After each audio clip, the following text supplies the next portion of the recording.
Au diocèse de Bordeaux, c'est une grande joie de fêter aujourd'hui Saint-André, apôtre, avec Simon-Pierre, son frère. Saint-André, apôtre, crucifié. Saint-André, membre du collège des 12 qui s'entourent de diacres. Oui, nous fêtons Saint-André, apôtre. Dans l'Évangile selon saint Matthieu, les deux frères, André et Simon, sont appelés ensemble. Et aussitôt, nous dit l'évangéliste, laissant leur filet, ils le suivirent.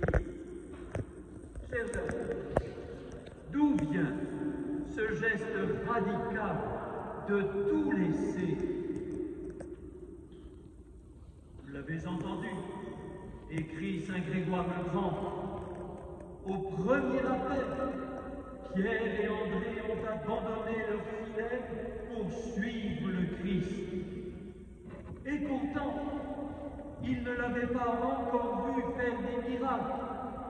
Et pourtant, ils n'avaient entendu aucune promesse de récompense. Mais ils le suivent. Touchés par la personne du Christ, ils font confiance, et une confiance sans réserve. Dans l'Évangile selon saint Jean, autre tradition, saint André va trouver son frère. Nous avons trouvé le Messie,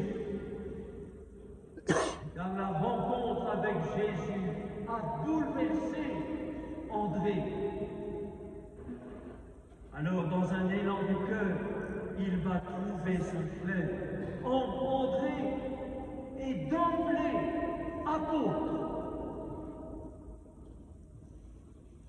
C'est pas programmé, c'est pas calculé. Tout part du cœur. Comme le disait il y a un instant saint Paul dans la lettre aux Romains, tout part du cœur. André, un homme au cœur touché par la rencontre du Christ, par l'amour du Christ. C'est vrai aujourd'hui. C'est l'élan du cœur de cette grand-mère devant sa petite fille non baptisée qui s'écrie. Et ça jaillit de son cœur. Oui, j'aime Jésus. C'est l'élan du cœur de cette jeune bordelaise qui, en visitant une église avec des amis, s'éloigne un instant et se recueille. Mais tu es chrétienne? Lui demande sa meilleure amie. Et voilà que démarre un dialogue. Et cet ami est entraîné vers le baptême. Des faits d'aujourd'hui. En effet, être apôtre, annoncer l'évangile, ce n'est pas d'abord une stratégie, un calcul, du marketing, une démarche politique. C'est d'abord un élan du cœur. 3 ans après le premier appel, on retrouve André, notre saint patron, débordé, dépassé. Des Grecs viennent à lui et veulent voir Jésus. Ça n'était pas prévu. Avec Philippe, André va le dire à Jésus. Que faire avec ces personnes qu'on n'est pas allé chercher? Que faire avec ces gens extérieurs à notre groupe? Chers amis, c'est notre situation en Gironde.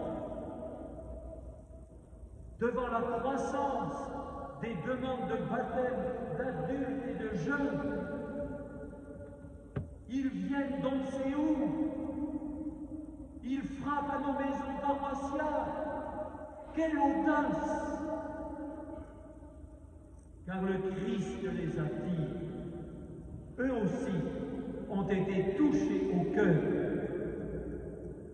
Quelle joie! Quelle joie! Mais ça dérange certains. Est-ce qu'on n'a pas assez à faire avec les paroissiens? Qui les accompagnera, tous ces gens-là? Alors, rappelons-nous la réponse de Jésus à André et à Philippe, ses apôtres débordés eux aussi. Il leur raconte l'histoire du grain de blé tombé en terre qui va porter du fruit. Dit autrement, il annonce sa mort et sa résurrection, le cœur de notre foi, et il entraîne André et les apôtres dans son mystère pascal. Et alors dans la force de la fête de Pâques et de Pentecôte, André, notre saint patron, va consacrer tout le reste de sa vie aux Grecs jusqu'à mourir à Patras. C'est la réponse de Jésus pour nous aussi qui sommes débordés. Comment allons-nous faire? Comme les apôtres, nous tous, dans la force de notre baptême et de notre confirmation, nous allons accompagner les adultes et les jeunes vers le baptême. Et en le faisant, chers amis, notre foi à tous va grandir en échangeant avec les catéchumènes si nombreux, les confirmants si nombreux.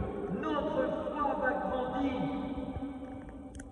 Merci à vous tous qui êtes engagés à divertir dans l'accompagnement des catéchumènes et des confirmants du diocèse. André, apôtre, et apôtre crucifié. On connaît la fin de sa vie, bien sûr. On représente toujours saint André avec sa croix. C'est un apôtre crucifié,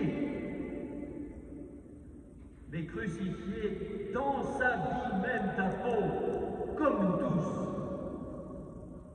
André, cet homme au cœur habité par l'amour sans limite du Christ, est crucifié de voir les foules affamées. C'est dit dans l'Évangile selon saint Jean. Il est crucifié car il ne détourne pas le regard. Mais hélas, se dit-il, il a peu de moyens. Seulement les 5 pains et les 2 poissons de l'enfant. Mais voilà, Jésus soutient son apôtre et une foule est nourrie. Jésus soutient les chrétiens de Gironde et les foules vers lesquelles les chrétiens se rendent. Les foules sont remises debout. C'est la diaconie de l'Église que saint André nous pousse à vivre. C'est le service que notre Église, habitée par l'amour du Seigneur, crucifié, de voir tant de misère aujourd'hui, misère des sans-abri, misère des populations en guerre, misère des réfugiés.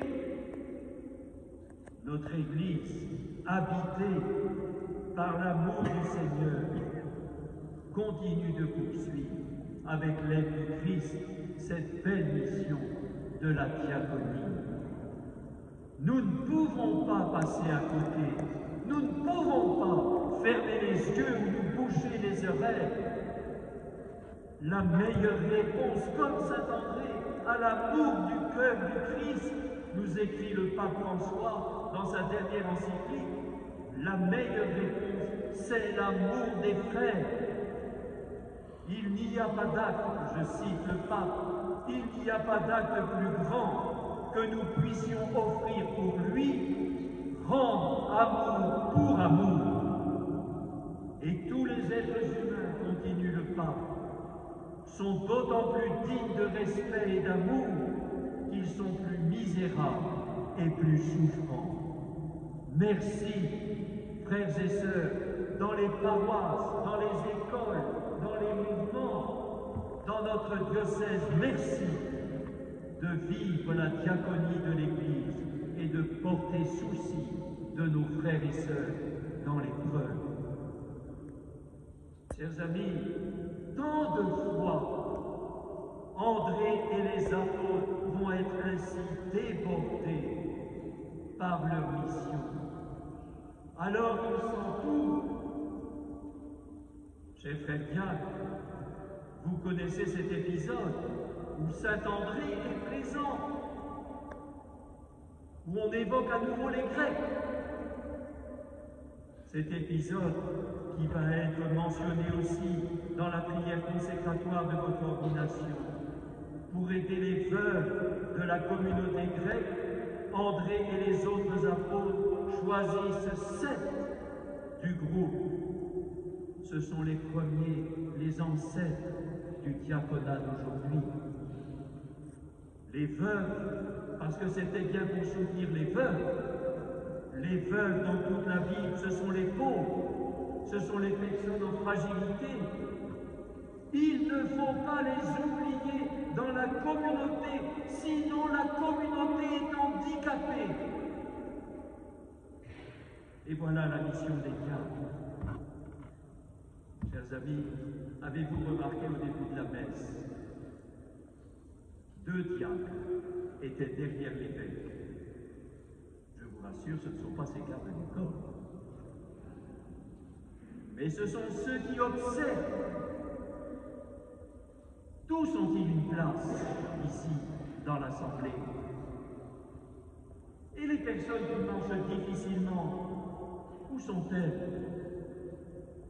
Et celles qui ont du mal, qui vont avoir du mal tout à l'heure pour aller communier, est-ce qu'on s'en occupe? Et les nouveaux venus sont-ils bien accueillis? Et les personnes catéchumènes sont-elles bien respectées? Les diacres sont envoyés de manière privilégiée vers les plus éloignés et ils veillent à ce qu'il ne manque aucun membre dans l'Église, dans l'Assemblée. Ce sont les serviteurs envoyés sur les routes afin de remplir la salle du banquet. Les apôtres en ont besoin. Ce sont les apôtres qui les ont demandés. En étant au service des malades, des prisonniers, des isolés, des catéchumènes, des jeunes en recherche, des personnes avec un handicap, les diacres remplissent bien leur mission. Ils n'exercent pas simplement la charité à leur égard, ils viennent les reconnaître et les faire reconnaître comme les dignes membres du Seigneur. On sait la phrase fameuse de saint Louis-Marie Grillon de Montfort à l'entrée des portes de Dinan, portant sur son dos un mendiant: ouvrez, ouvrez les portes à Jésus-Christ. Dans cette Eucharistie, à l'occasion des 60 ans du diaconat permanent, je rends grâce à Dieu pour les diacres du diocèse qui se sont lancés dans cette belle aventure diaconale, rappelant à notre Église qu'elle est diaconale. Je les remercie et je remercie leurs épouses et leurs enfants qui les ont soutenus. Nous, évêques, prêtres, membres des EAP, nous avons besoin de nos frères diacres pour que la communauté chrétienne, pour que l'assemblée paroissiale soit complète, c'est-à-dire composée aussi des plus fragiles de nos frères et sœurs. Par l'intercession de saint André, je les demande, ces diacres, au Seigneur pour la mission de notre beau diocèse. Amen.